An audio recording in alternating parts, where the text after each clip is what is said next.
بسم الله الرحمن الرحيم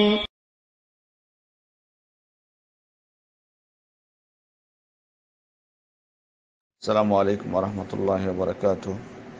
আমাদের একজন ভাই একটি হাদিস সম্পর্কে জানতে চেয়েছেন, যে হাদিসটি সহিহ বুখারী, মুসলিম সহ অন্যান্য গ্রন্থেও এসেছে।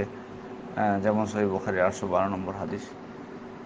রাসূল সাল্লাল্লাহু আলাইহি ওয়াসাল্লাম বলেছেন, উমিরতু আন আসজুদা আলা সাবআতি আযম, আমি 7টি অঙ্গের দ্বারা সিজদা করতে নির্দেশিত হয়েছি।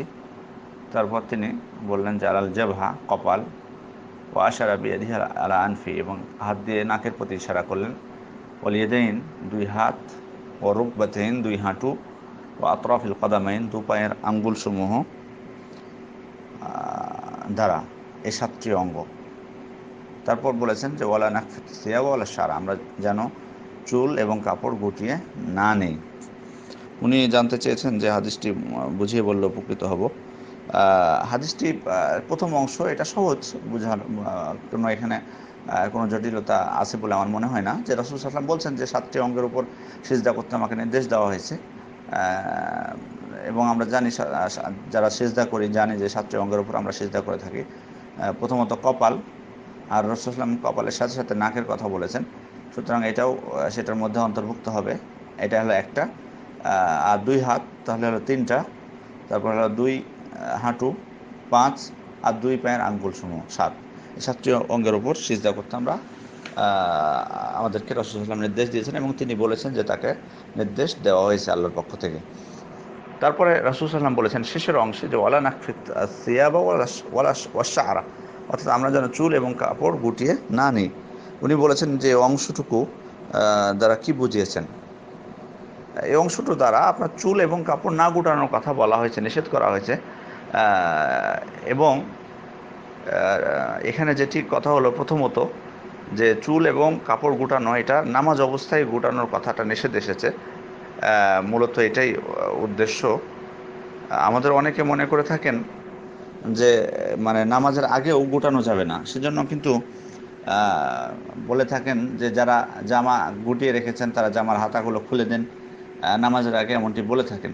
কিন্তু আসলে যেটা নিষেধ সেটা হলো নামাজের মধ্যে, সেটা হলো নামাজের মধ্যে। যেমনটি ইবনে হাজার আল আসকালানী তার ফাথুল বারীর মধ্যে বলেছেন, দ্বিতীয় নম্বর খণ্ডের 296 নম্বর পৃষ্ঠায় এটি স্পষ্ট করেছেন, এবং তিনি বলেছেন যে আসলে উদ্দেশ্য হলো এটা নামাজের মধ্যে গুটানো, অর্থাৎ সিজদায় যখন যাবেন তখন গুটিয়ে নেওয়া, এখানে বলা হয়েছে কাপড়ের কথা প্লাস চুলের কথা বলা হয়েছে। কাপড় এবং চুল যেন গুটিয়ে না নিই, এটা রাসূল সাল্লাল্লাহু আলাইহি ওয়াসাল্লাম নিষেধ করেছেন। তো যাই হোক, অনেকে বলেছেন যে এটা নামাজের আগেও এটা উদ্দেশ্য হতে পারে, কিন্তু অগ্রাধিকারযোগ্য মত হলো যে এটা নিষেধ, সেটা নামাজের আগে কেউ গুটিয়ে রাখেন তাহলে তাতে কোনো সমস্যা নেই। কিন্তু যাই হোক, বিষয়টি নিয়ে মতভেদ আছে, এটাই হলো প্রকৃত সত্য কথা। তবে অগ্রাধিকারযোগ্য এটাই মত। এমনকি ইমাম বুখারী রাহিমাহুল্লাহ তিনিও এই হাদিস থেকে বুঝেছেন যে নামাজের মধ্যেই সেটা নিষেধটা, নামাজের মধ্যে। যে কারণে তার কয়েকটা হাদিস পরে তিনি একটি অধ্যায় রচনা করেছেন, বাবুল লা ইয়াকুফু সাওবা ফিস সালাহ, অর্থাৎ নামাজের মধ্যে কাপড় টেনে না ধরা। নামাজের মধ্যে তিনি বলেছেন, নামাজের মধ্যে, নামাজের আগে না। সুতরাং নামাজের মধ্যে কাপড় টানতে সিজদায় যখন যাবেন তখন এটা মূলত নিষেধ করা হয়েছে। এবং এর হেকমত হিসেবে ইবনে হাজার আসকালানী ফাথুল বারীর মধ্যে উল্লেখ করেছেন যে এটা নিষেধের যেটা হেকমত সেটা হলো, বলা হয় যে অনেকেই আপনার তার কাপড় এবং চুল যাতে মাটিতে না লেগে যায়, ধুলো না লেগে যায়, সেজন্য সেটা থেকে রক্ষা পাওয়ার জন্য সিজদায় যাওয়ার সময় কাপড়কে গুটিয়ে নিতে পারেন।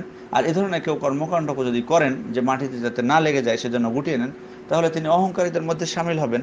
এ কারণে হয়তো নিষেধটা করা হয়েছে।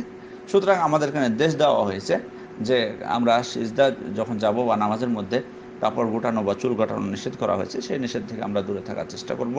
হেকমত এখানে যেটাই হোক না কেন, আল্লাহ আমাদেরকে সে তৌফিক দান করুন, আমিন। আসসালামু আলাইকুম ওয়া রাহমাতুল্লাহি ওয়া বারাকাতুহু।